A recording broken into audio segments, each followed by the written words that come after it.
Gönüllerden gönüllere körpü salan Beynelxalq Radyo.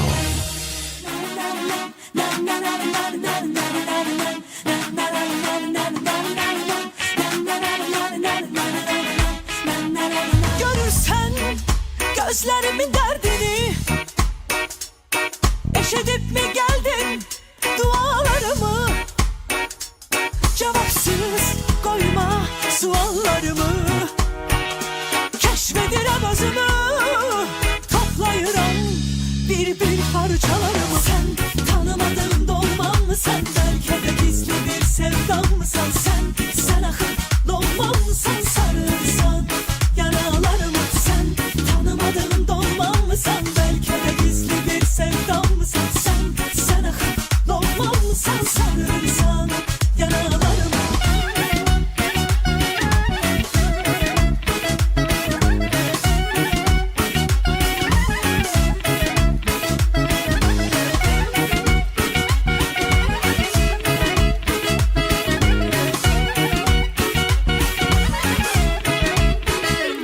Görürsen gözlerimin derdini, eşedip mi geldin dualarımı?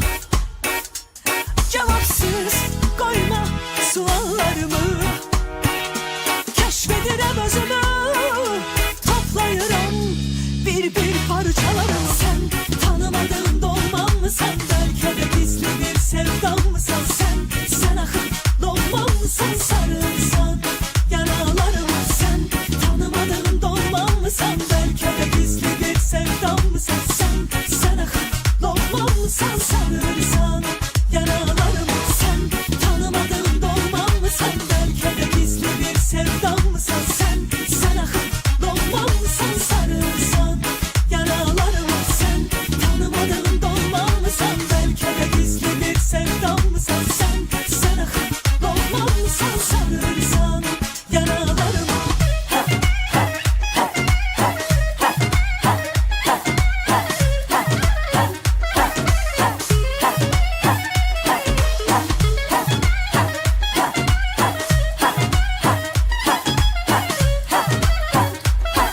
Sarılsan yaralarımı. Sen tanımadığın dolmam mı sen? Belki de gizli bir sevdam mı sen? Sen akıp dolmam mı sen? Sarılsan yaralarımı. Sen tanımadığın dolmam mı sen? Belki de gizli bir sevdam mı sen? Sen akıp dolmam mı sen? Sarılsan yaralarımı. Azərbaycanın səsi.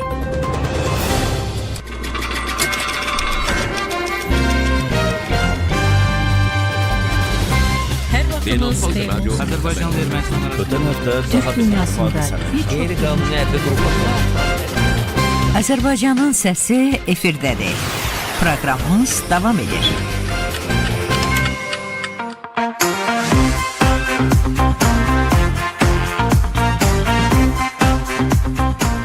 Salam əziz dinləyicilər və bizi YouTube üzərindən izləyən dəyərli tamaşaçılarımız, axşamınız xeyir olsun. Bugün Azərbaycanın səsi verilişində maraqlı bir mövzunu müzakirəyə çıxarmışıq. Bugünkü buraxılışımızda həm regional, həm də beynəlxalq miqyasda önəm daşıyan bir mövzuya toxunacağıq. Azərbaycan və Türkiyə arasında enerji sahəsində əməkdaşlıq və bu əməkdaşlığın strateji əhəmiyyəti bugün ən aktual suallardan biridir. Məsələ bu mövzumuzu dəyərləndirəcək çox dəyərli qonağımız var studiyamızda. İqtisadi İslahatların Təhlili və Kommunikasiya Mərkəzinin nəzdində fəaliyyət göstərən Türk Dünyası Araşdırmalar Mərkəzinin rəhbəri Vüsaylə xanım Cəfərova bizimlədir. Xoş gəlmisiniz Vüsaylə xanım, necəsiniz? Təşəkkür edirəm, çox sağ olun dəvətə görə. Həmişə yaxşı olasınız, bizim üçün xoşdur sizinlə söhbət olmaq. İlk olaraq toxunaq, Azərbaycan və Türkiyə arasında son dövrlərdə enerji sahəsində hansı yeniliklərimiz var? Bəli, bildiyiniz kimi bir millət, iki dövlət şüarı altında formalaşan iki dövlət arasında münasibətlər bugün hər sahədə böyük irəliləyişlə davam etdirilir. Xüsusən də bu strateji əməkdaşlıq səviyyəsində olan münasibətlərə ticarət sahəsində əməkdaşlığı və müdafiə sahəsində digər sahələr əhatə edir əməkdaşlıq, amma xüsusən də enerji sahəsində qeyd etmək lazımdır. Çünki məhz Azərbaycan müstəqillik qazanan dövründən bu yana enerji sektorunun inkişafı, enerji sahəsində əməkdaşlıq iki ölkə arasında əməkdaşlığın aparıcı qüvvəsinə çevrilmişdir. Bəli, xüsusən də son zamanlar ən son bizim qeyd edə biləcəyimiz xüsusən də Naxçıvana 5 mart Eynən. tarixində 2025-ci il ərzində 2025-ci ildə açılışında cənab prezident İlham Əliyevin də İğdır Naxçıvan qaz boru Naxçıvan qaz boru kəmərini qeyd etmək istəyərdim və bu bildiyiniz kimi Azərbaycan qazının Türkiyədən də Naxçıvana Suvab əsasında bu qaz ötürülməsi təmin edəcəkdir və ümumiyyətlə mən qeyd etmək istəyirəm Azərbaycan-Türkiyə əməkdaşlığını qeyd ediriksə müstəqilimizin ilk illərində Ulu Öndərin Naxçıvanda məhz Türkiyə ilə ilk əməkdaşlıq körpülərinin atılması, Ümid körpüsünün tikilməsi və məhz bu Türkiyənin dəstəyi sayəsində Naxçıvanın bu həmin blokadaya, digər çətinliklərə duruş gətirməsi qeyd etmək lazımdır. Və hazırda da həm qeyd etdiyimiz İqdir layihəsi ilə ki və digər başqa enerji sahəsində əməkdaşlıqda bu davam etdirilir. Bildiyiniz kimi son hadisələr soruşursunuz. Ankara bəyannaməsi imzalandı.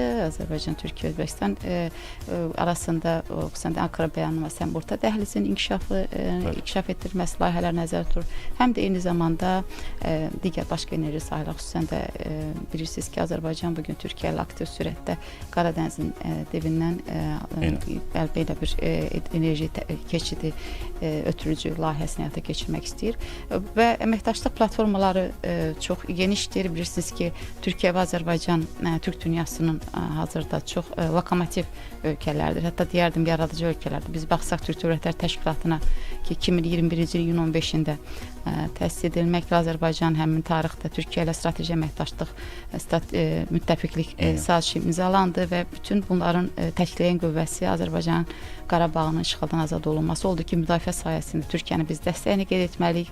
Xüsusən də 6 fevralda Türkiyədə olan zəlzələdə Azərbaycanın ən ön sıralarda qardaş ölkə kimi Türkiyənin harayına yetişməsi, bütün bu qeyd olunanlar həm hər iki ölkənin bu əməkdaşlıqda həm artıq qardaşlıq simvoluna çevrilən bir əməkdaşlıqdan danışırıq. Bəli, əslində bu bir qardaşlıqdır. Bu bir millət, iki dövlət formatıdır və ona görə də həm xoş günümüzdə, həm də Atatürkün dediyi kimi, həm də sevincli günümüzdə biz iki dövlət olaraq bir yerdəyik bərabər və uğurlu layihələrin həyata keçirilməsini imzalarıq. Ümumiyyətlə Salih xanım, enerji sahəsində hansı yeni layihələr, hansı layihələr var yəni Türkiyə-Azərbaycan arasında? Mən xüsusilə də qeyd etmək istəyərdim Azərbaycanla Türkiyə arasında Bakı-Tbilisi dəmir yol layihəsində bugünkü orta dəhlizin əsas komponentlərindən biridir. Əvvəl istərdim transport layihələrindən daşıyıcı çünki hazırda Azərbaycan Türkiyə bir tranzit ölkəsidir. Təkcə Azərbaycan düzdür bir enerji istehsal edən bir ölkə olmaqla bərabər Azərbaycanın bəli, hazırda xüsusən də cənab prezident Çinə səfərində olan müzakirələrdə biz nəzərə alsaq görürük ki, Azərbaycan həmçinin əhəmiyyətli bir tranzit ölkəsi olduğunu artıq sübut eləyib və cənab prezident qeyd etdiyi kimi Azərbaycansız heç bir tranzit layihəsi həyata keçirilə bilməz, mümkün deyil. Azərbaycansız bunu təsəvvür etmək mümkün deyil və Türkiyə ümumiyyətlə götürsək Türkiyə və Azərbaycan Avrasiyanın alternativ enerji layihələrini həyata keçirirlər və bildiyiniz kimi həm də Türkiyə bugün eyni zamanda Avropanın təhlükəsizlik qazla təminatında əhəmiyyətli rol olan ölkəyə çevrilib və Azərbaycan da bildiyiniz kimi cəmi 12 ixrac etdiyi qazın 12 ölkəsi 10 Avropa ölkəsidir və bizim enerji həftəsinin iclasında qeyd edildiyi kimi Azərbaycan bu sahədə özünün enerji potensialını, istehsalını, ötürücülük qabiliyyətini artırmaqdadır. Bildiyiniz kimi yeni yataqlar hazırda həyata keçirməkdədir və bunların icrası həyata keçirilir və xüsusən də Nazirlərin 10-cu və Yaşlı Enerji Məşvərət Şurası çərçivəsində Nazirlərin 2-ci iclasında da qeyd edildi. Həm TANAP layihəsinin əhəmiyyətini qeyd etmək olar ki, bilirsiniz ki, bu Cənubi qaz dəhlizinin əsas hissəsidir və Azərbaycan qazını Türkiyəyə, Avropaya nəql edir və 2024-cü il may ayına qədər TANAP vasitəsilə qeyd etməliyəm ki, 62 milyard kubmetr qaz nəql edilmişdir və hazırda illik 16,2 milyard kubmetr tutma malikdir. Bunun 5,7 milyard kubmetri Türkiyə, qalanı isə Avropaya yönəlməkdədir. Əgər biz Cənubi Qafqaz boru kəmərini qeyd etsək, sırf Cənubi Qafqaz bu layihənin komponentlərindən biri. Bu Şahdəniz yatağını bildiyiniz kimi Türkiyənin Ərzurum şəhərinə nəqli həyata keçirir və illik nəql etmə tutumu 24 milyard kubmetr potensialına malikdir. O ki qaldı yeni təbii qaz razılaşmalarına 2024-cü il may ayında Azərbaycanla Türkiyə arasında təbii qaz sahəsində əməkdaşlıq sazişi də imzalandı və bu saziş Azərbaycan qazının Türkiyə, Avropa bu da eyni zamanda ona nəzər. Bundan əlavə bərpa olunan enerji sahəsində əməkdaşlığı qeyd etmək istəyərdik ki, Azərbaycan bərpa olunan enerji sahəsində öz enerji təhlükəsini gücləndirmək məqsədi ilə 384 milyon ABŞ dollar dəyərində özəl investisiyaları hazırda cəlb etməyə planlar. Eyni zamanda Türkiyə bu nəbzini tutmağa çalışırlar. Məsələn, Türkiyədə görürük ki, hazırda bu sahədə enerji sahədə investisiyalar cəlb etməkdədir və 2035-ci ilə qədər ümumiyyətlə külək və günəş enerjisi gücünü hardasa artıracaq. Bəli, onlar 120 meqavat da qədər qaldırmaq, çatdırmağı Türkiyə hədəfləyir və bu məqsədlə də hardasa 108 milyard dollar investisiyanı planlaşdırır. Biz xüsusən də Azərbaycanın Türkiyənin enerji əməkdaşlığından danışarıqsa, burada bir önəmli məsələ xüsusi qeyd etmək istəyirəm. Azərbaycanın Türkiyədə çox strateji investor rolu. Bunu biz həmçinin də sənaye və neft təməlin önündə gedən oldu. Bəli, çünki biri var Azərbaycan-Türkiyə əməkdaşlığı bərabər birgə layihə, bir də var Azərbaycanın Türkiyədə təmsili və xüsusən də sənaye və emal, neft emalı sahəsində və Star neft emalı zavodunu qeyd etmək istəyirəm ki, Sokar tərəfindən Türkiyənin İzmir şəhərində inşa olunmuşdur. 2018-ci ildən istifadəyə verilibdir və 6.3 milyard dollar investisiya ilə həyata keçirilib indiyə qədər və Türkiyənin xaricdən emal olmuş məhsulun, neft emalının 40%-dən artıq azalmasına, azalması. Bu da ki, idxalın həcmini əhəmiyyətli dərəcədə azaldır və Türkiyədən valyuta axımının qarşısını alır ki, bu baxımdan Azərbaycan Türkiyənin daxili istehsalı üçün sənaye və neft emalı sektorunda çox strateji və həmçində etibarlı bir investora çevrilmişdir. Və bunun geosiyasi və regional əhəmiyyəti də vardır ki, Azərbaycanla Türkiyə əməkdaşlığının bu həm eyni zamanda burada alternativ marşrutları qeyd etmək istəyərdim. Xüsusən də alternativ enerji sahəsində diversifikasiyaya yönələn əməkdaşlıqdır. Həmçinin də bilirik ki, Avropanın da hədəfləri var qeyri-neftdən bərpa olunan enerji hesabına, enerji istehsalına bağlı və hazırda qəbul olunan siyasətlər bu gündəmi tutmağa yönəlir. Eynən. Səlih xanım, həmçinin yeni dövrün tələbi var artıq. Yaşıl enerjiyə keçid məsələsi. Ümumiyyətlə Azərbaycan və Türkiyə bu trendlərdə hansı mövqedə dayanırlar? Necə adaptasiya olacaqlar? Bəli, xüsusən də mən getmək istəyərdim Avropa İttifaqının qeyd elədim, onlar azaltmaq istəyirlər. Xüsusən də təbii enerjini, alternativ enerjidən istifadə etməklə və Azərbaycan da bu sahədə buna cavab vermək üçün Türkiyə ilə bərabər qeyd elədim bayaq artıq bundan əvvəl ki, külək və enerji bildiyiniz kimi Azərbaycan və Türkiyə, xüsusən də Azərbaycan böyük külək enerjisini və günəş enerjisi potensialına malikdir və buraya çünki Azərbaycan birinci qoşuldu deyə Türkiyənin biraz geridən gəlməsi artıq biraz gecikməyə səbəb ola bilərmi? Bəli.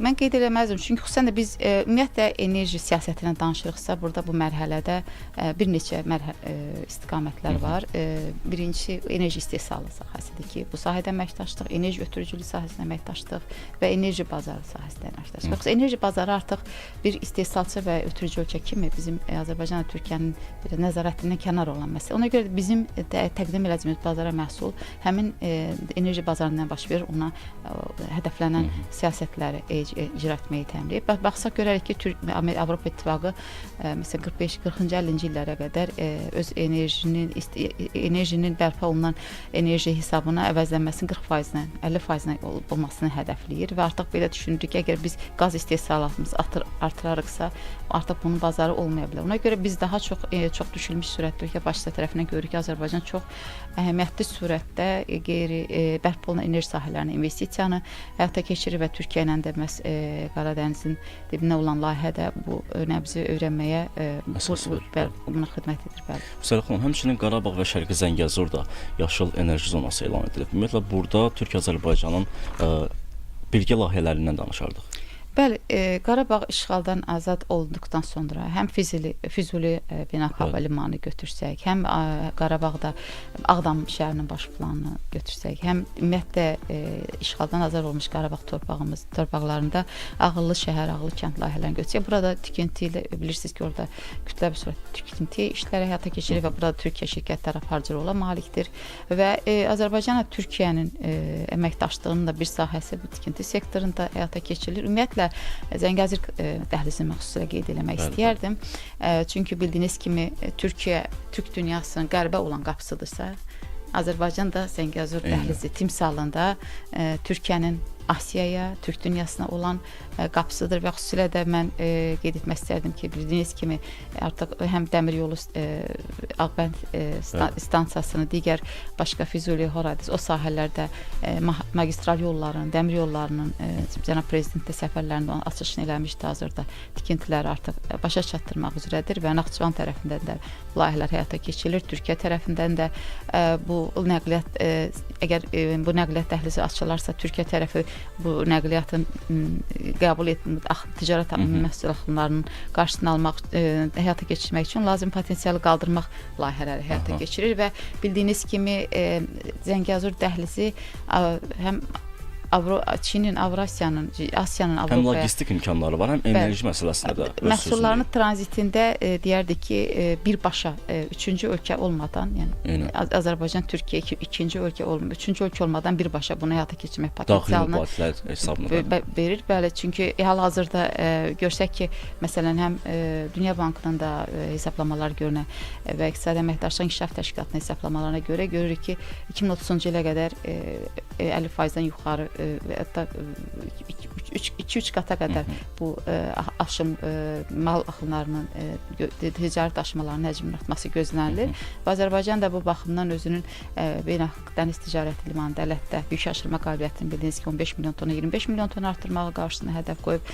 Xəzər dənizində böyük bir donanmaya investisiyalar qoyulur. Bakı-Tbilisi Qars dəmir yolunu qeyd eləmədim bayaq, çünki istədim sırf bu tranzit sahələrində geniş danışaq və bu dəmir yol layihəsi əvvəlcədən bilirsiniz ki, bu layihə başlayanda hamı bunu bir nağıl hesab edirdi. Yəni, ancaq indi gördüyünüz kimi bu Asiya ilə Avropa arasında alternativ nəzərə alsaq ki, şimaldakı böhranı, şimal marşruta və cənub marşrutunda baş verən böhranı, bu artıq Bakı-Tbilisi Qars dəmir yol layihəsi olmadan bu tranzit axımlarını düşünmək qeyri-mümkün olur. Ümumiyyətlə, Azərbaycan tranzit bir ölkə kimi cəlb ediciliyin xüsusilə vurmaq olardı və bu rolda Azərbaycanı potensial olaraq ikinci bir ölkə yoxdur və xüsusən də Zəngəzur dəhlizinin açılması bu potensialı ümumiyyətlə 2 qat, 3 qat deyərdim ki, daha da artıracaqdır və artıq Azərbaycan Türkiyədən iki ölkədən asılı olan bir tranzit ortaya qoyacaqdır ki, bu da həm bir çox həm iqtisadi baxımdan, həm logistik baxımdan, əlavə xərclərin olmasına imkan həm vaxt verməyəcək. qısalması baxımından bir çox üstünlüklər ortaya qoyacaqdır və mən istərdim ki, qeyd edeyim Zəngəzur dəhlizindən danışırıqsa bunun Türk dünyasında rolunu.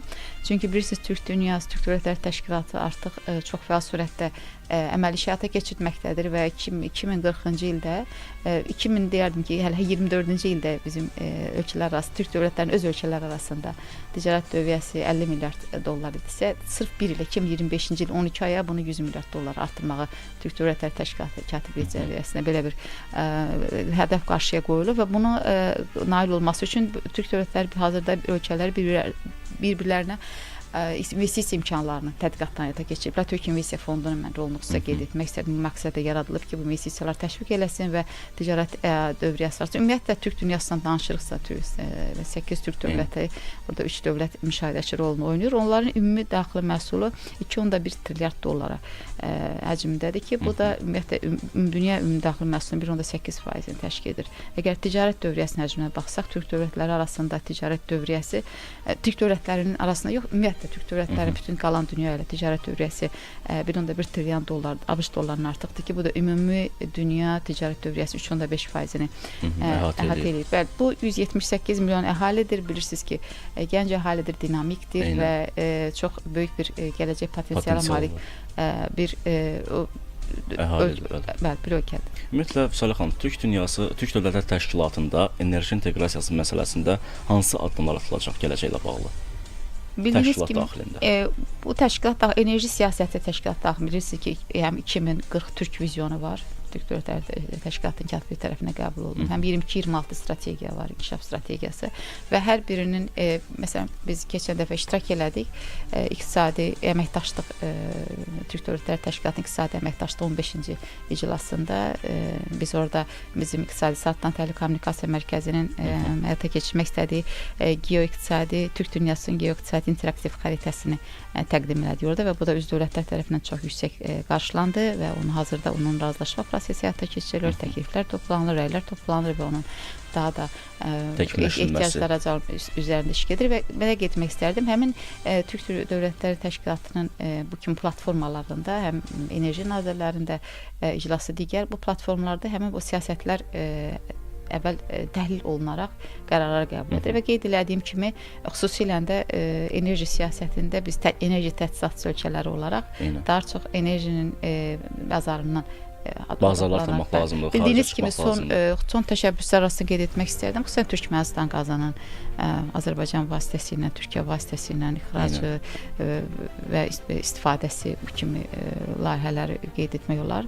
Və son vaxtlarda xüsusən də Mərkəzi Asiyada Türk dövlətləri arasında bu əməkdaşlığın görürük ki, əvvəlkin biz Azərbaycanla Türkiyə arasında iqtisadi həm sahədə əməkdaşlıq, həm enerji sahəsində əməkdaşlıq sürətləndikcə və böyük regional layihələr həyata keçirildikcə biz görürük ki, Mərkəzi Asiyadakı Türk dövlətləri arasında da bunu oxşar layihələrə təşəbbüslər qaldırılır və orada da böyük bir Çin bazarı var. Həm də digər tərəfdən qərb bazarı var Azərbaycanda və bu bazarların həm istifadə etmək, özlərinin ixrac potensialını artırmaq, həm də Türk dünyası ilə inteqrasiyalarını təmin etmək üçün onlar da layihələr həyata keçirməkdədirlər.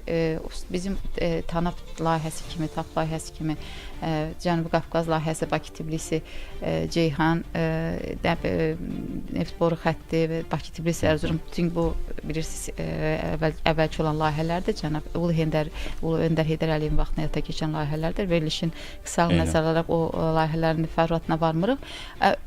Həmin hazırda bu layihələr deyərdik ki, Avrasiyanın arteriyalarıdır. Avrasiyanın Avropaya açılan həm tranzit imkanlar, tranzit qapısıdır, enerji daşıyıcılar və Avrasiyanın malik olduğu, xüsusən də Xəzər yatağının malik olduğu neft qaz potensialına Avropa bazarının böyük ehtiyacı vardır və bu baxımdan Türk dünyasını tək Türk dünyası özü üçün deyil, Türk dünyası hazırda həm Avropa bazarı üçün önəmlidir, Avropa istehlakçısı üçün önəmlidir, həm Çin bazarı, Çin istehlakçısı üçün önəmlidir, həm də şimal-cənub baxımdan Azərbaycan xüsusilə də bunun rolu qeyd etmək istədim ki, önəmli rol var. Bir musiqi fasiləsi elan edək, yenidən davam edərik.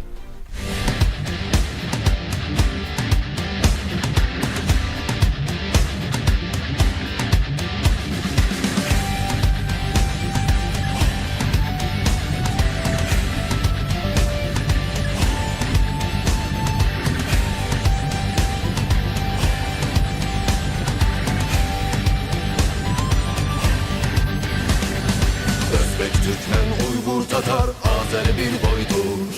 Kara, Kalpak, Kırgız, Kazak, bunlar bir soydur. Özbek, Türkmen, Uygur, Tatar, Azeri bir boydur. Kara, Kalpak, Kırgız, Kazak, bunlar bir soydur. Türkmenistan, Özbekistan deyip durmuşlar. Türkmenistan, Özbekistan deyip durmuşlar. Ana yurdum Türkistan'ı bölüp koymuşlar. Ana yurdum Türkistan'ı bölüp koymuşlar. Özbek, Türkmen, Uygur, Tatar, Azer bir boydur. Kara, Kalpak, Kırgız, Kazak, bunlar bir soydur.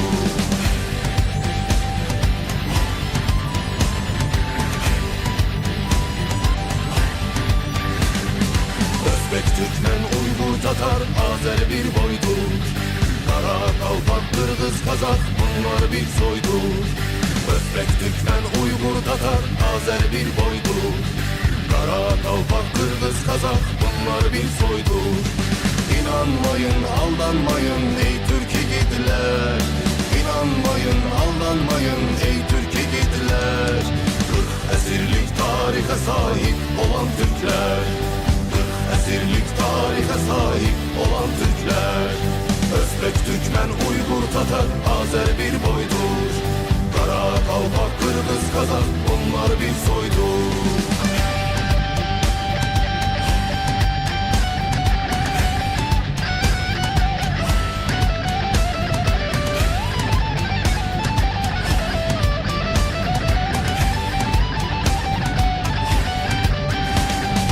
Özbek, Türkmen, Uygur, Tatar, Azer bir boydur. Kara, Kalpak, Kırgız, Kazak, bunlar bir soydur. Özbek, Türkmen, Uygur, Tatar, Azer bir boydur. Kara, Kalpak, Kırgız, Kazak, bunlar bir soydur. Türkistan, Kafkazistan ey güzel yurdumuz. Türkistan, Kafkazistan ey güzel yurdumuz. Sana kurban olayım ben ana yurdumuz. Sana kurban olayım ben ana yurdumuz. Özbek, Türkmen, Uygur, Tatar, Azer bir boydur. Kara, Kalpak, Kırgız, Kazak bunlar bir soydur. Özbek, Türkmen, Uygur, Tatar, Azer bir boydur. Kara, Kalpak, Kırgız, Kazak bunlar bir soydur. Özbek, Türkmen, Uygur, Tatar, Azer bir boydur. Kara, Kalpak, Kırgız, Kazak bunlar bir soydur.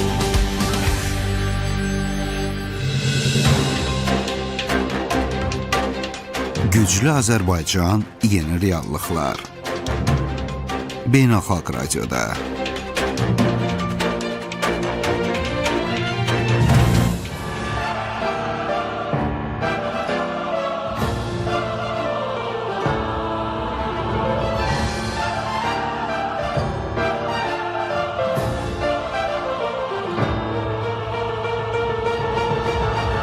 Sen aylı güneşim, gecem gündüzüm, müqəddəs torpaqsan Azərbaycanım. Sen Şuşam, Xankəndim, sen Cıdır düzüm, ucalan bayraqsan Azərbaycanım. Bakı baş tacın, Qarabağ ürəyin, niyyətin safdır, halaldır çörəyin. Səninlə əziz, sevimli vətən, fəxr edirəm mən. Bakı baş tacın, Qarabağ ürəyin, niyyətin safdır, halaldır çörəyin. Səninlə əziz, sevimli vətən, fəxr edirəm mən. Sən aylı günəşim, gecəm gündüzüm, müqəddəs torpaqsan Azərbaycanım. Sən Şuşam, Xankəndim, sən Cıdır düzüm, ucalan bayraqsan Azərbaycanım.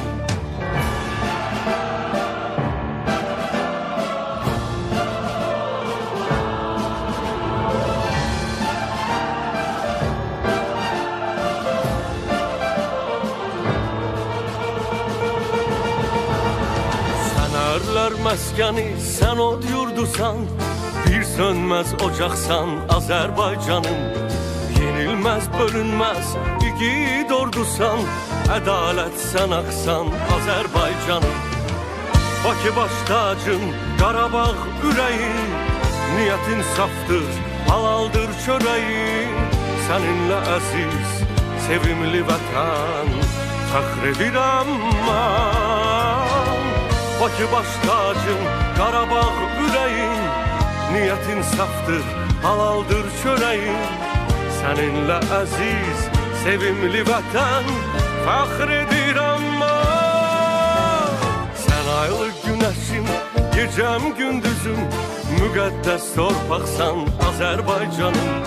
Sən Şuşam, Xankəndim, sən Cıdır düzüm, ucalan bayraqsan Azərbaycanım. Sən aylı günəşim, gecəm gündüzüm, müqəddəs torpaqsan Azərbaycanım. Sən Şuşam, Xankəndim, sən Cıdır düzüm, ucalan bayraqsan Azərbaycanım. Müqəddəs torpaqsan Azərbaycanım, doğrusan sən axsan Azərbaycanım.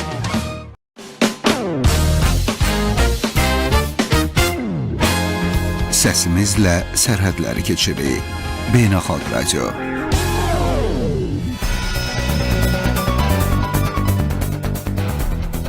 Bəli, biz davam edirik mövzularımıza, suallarımıza. Salih xanım, ümumiyyətlə Azərbaycan və Türkiyə enerji əməkdaşlığı hansı mərhələyə keçə bilər gələcəkdə?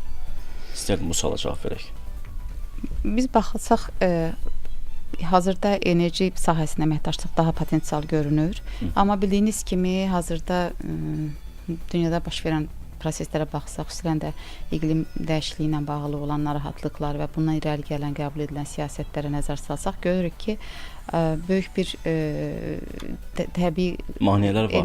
təbii enerjidən imtina və Bir dəfəlik olmur. yeni bərpa ancaq xüsusən də mən bayaq qeyd elədim, Avropa İttifaqı kimi hədəf qarşısına qoyub ki, məsələn, istehlakın hardasa 45%-nin təxminən yarısını ancaq bərpa olunan enerji mənbələri hesabına təmin eləsin və bütün bu kimi çağırışlar Azərbaycan-Türkiyə arasında enerji əməkdaşlığının yeni formatda təşkil olunmasına tələb edir və mən qeyd eləmək istəyərdim, xüsusilə də bizim hər iki hazırda ümumiyyətlə Azərbaycan iqtisadiyyatının qarşısında diversifikasiya məsələsidir ki, çünki bu təkcə bu kimi bu eyni zamanda bu sualın cavab verməsi ölkənin də diversifikasiya problemini həll etməyə kömək edəcəkdir. Bəli. Çünki həm ənənəvi enerji istehsalı ilə bərabər Paralel şəkildə, bəli, bu həm yeni iş yer imkanları açacaq, həm qeyd etmək istədim, xüsusə texnologiyanın inkişafına böyük zəmin yaradacaqdır. Bildiyiniz kimi bərpa olunan enerji istehsalında texnologiyalar tətbiq olunur və Azərbaycan bu kimi panellərin istehsalını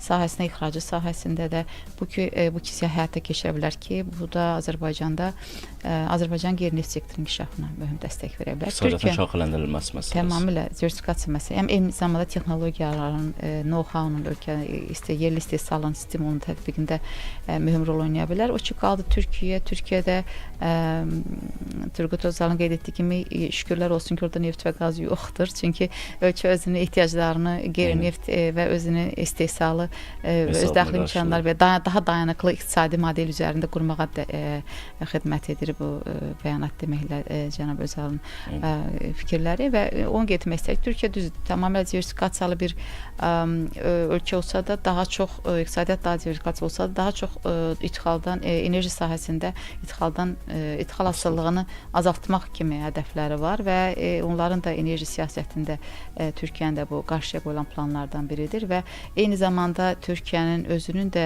Azərbaycanla istər Naxçıvan istiqamətindən, istər Gürcistan istiqamətindən və Avropaya bu kimi Azərbaycanla əməkdaşlıq Türkiyənin özünün də enerji sahəsində, enerjinin idxalı sahəsində diversifikasiya imkanlarını artırır və bu cəhətdən bunu xüsusilə qeyd etmək istəyərdim və son razılaşmalarda da görürük ki, daha çox diqqət yetirilir bərpa olunan enerji sahəsində əməkdaşlığa ki, həmin dövrün çağırışlarına cavab verilə bilsin. Vüsələ xanım, son olaraq bir sual verəcəm. Türkiyə-Azərbaycan qardaşlığının Türk dünyasında əsas mahiyyət nədir?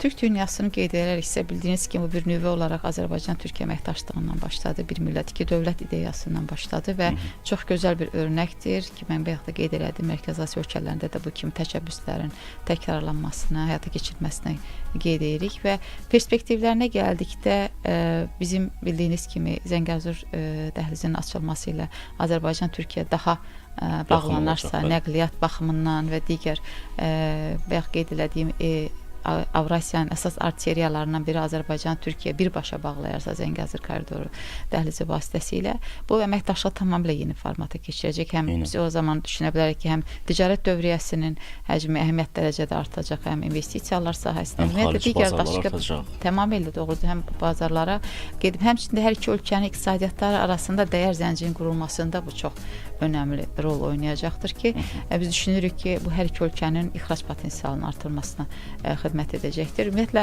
Azərbaycanla Türkiyənin Türk dünyasında gələcək indiki rolu və gələcək potensialları çox böyükdür. Qeyd edirəm, onlar Türk dünyasında lokomotiv ölkələridir və burada əldə edilmiş qərarlar, qəbul edilmiş qərarlar gələcəyə hesablanan dünya səviyyəli liderlər, həm cənab prezident Əməliyevin, həm də cənab prezident Ərdoğan kimi dünya liderləri tərəfindən uzağa hesablanan bir qərarlar qəbul olunur ki, bu da əlbəttə ki, biz bu əməkdaşlığın gələcəkdə daha geniş formatda və böyük bir Türk dünyası çətiri altında böyük miqyas inkişafını gözləyirik. Çox sağ olun Vüsalə xanım, gəldiyiniz üçün maraqlı söhbətimiz oldu. Edirəm siz də razı qaldınız bizim suallarımızdan. Bəli, əziz dinləyicilərimiz və bizi YouTube üzərindən izləyən dəyərli tamaşaçılarımız, növbəti efir saatımızın sonuna gəlib çatdıq. Xatırladım ki, studiyada qonağımız İqtisadi İslahatların Təhlili və Kommunikasiya Mərkəzinin nəzdində fəaliyyət göstərən Türk Dünyası Araşdırmalar Mərkəzinin rəhbəri Vüsalə xanım Cəfərova idi. Biz Azərbaycan-Türkiyə arasında olan enerji məsələsini müzakirə etdik. Aparıcınız Nicat Cəfər və bizim pult arxasında əyləşən dəyərli əməkdaşlarımızı xatırladım. Efir rejissorumuz Qızqar Çamalova, YouTube rejissorumuz isə Fərid Məmmədov idi. Sağ olun, salamat qalın.